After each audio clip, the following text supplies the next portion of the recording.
There's a thesis that was written at Satyawajan University by a Muslim who argued that the early spread of Islam in Indonesia came from China. I think it's a little about the Chinese influence. And his thesis was published in Indonesia. But I don't know if any of you have read it or seen this book that argues that I don't know. I don't know the person. I just heard about this. I have seen an article by him, but he was arguing that there's archaeological evidence of Chinese spread of Islam in the earliest period. And I wondered if you... Yeah, I think that would be generally accepted. And part of it is archaeological. I'm told, it's a technical matter, I'm told that some of the kinds of arches that you see in early sites there's something technically Chinese about them. Don't ask me, I'm not an archaeologist, but apparently this is so. And certainly we know that there were Chinese were a major role in the settlement of Resik. Resik was a Chinese village. In fact, Ma Huan, I think it is, who says it's called the New Village in Cantonese, and they're Muslims. So I don't think there's any doubt at all about Chinese playing a role. Have you visited the Chinese temple in Samarang? Sampokong. Yeah. Not for a long time, I must say.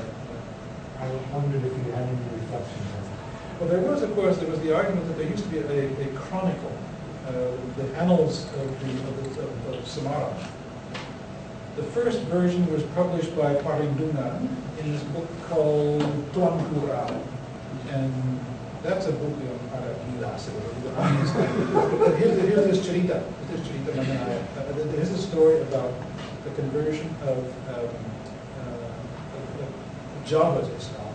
And it's all the names are explained as Chinese names. Now, I've seen an Arabic text. We have these names like Sunan Bonang and Sunan Kali Choko. All of those are turned into Chinese names. And I've also seen a version of it they're all turned into Arabic names. Silakan. It's Japanese word games. Yeah, all that. But the Parindungan, and then it's very interesting. De Graaf and Tijot, these two great scholars, two great Dutch scholars, were writing a study of the first Islamic kingdoms in the 15th and 16th century. And they were so suspicious of the Parindungan text that they ignored it. They refused to put it into the book. And actually, I think that book is available in Indonesian translation. It was actually banned. It was first called basically what a baru melarang buku itu because it said the Chinese played a role. Right? That way. So it was banned in Indonesia. I think it's probably the first time a book of the history of the 15th century was banned in Indonesia.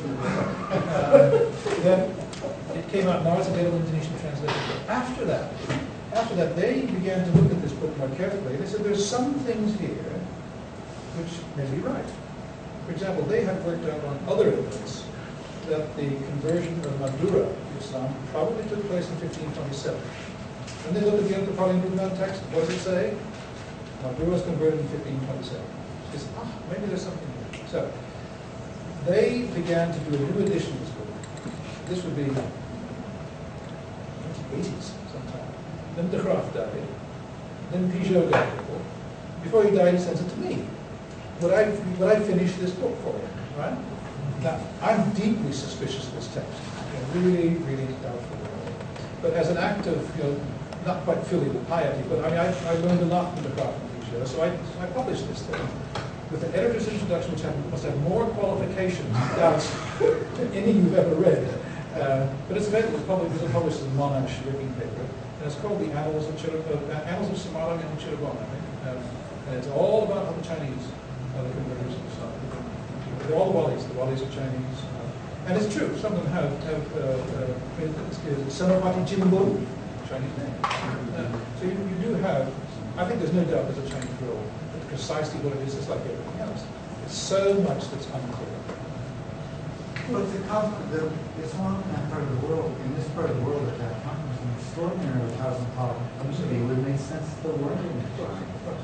Do you know how old that temple is? I don't know. For those of you who haven't been there, I highly recommend visiting it. It's a very interesting temple in Samarang that has, supposedly has bits of Cheng Ho's ship Yeah. in it. And it's the only temple I've ever been into that mixes Taoist and Islamic and Buddhist. Confucian and Buddhist. I mean, it has everything in this temple. It's a very interesting mixture of religions. I've heard a lot of different dates for that, and again, this is just all from talking to people with Samoa. There are people who want to push it as far back in history as they can for obvious reasons, and other people say, oh, come on, most of this is 19th century. And the building itself certainly does not look older than 19th, architecturally it doesn't look older than 19th century, but who knows? One of the problems with things like that, Pentang or mosques, is that they're all living institutions. So they come because they're still living institutions, they're being used by people. Of course, they're fixed up.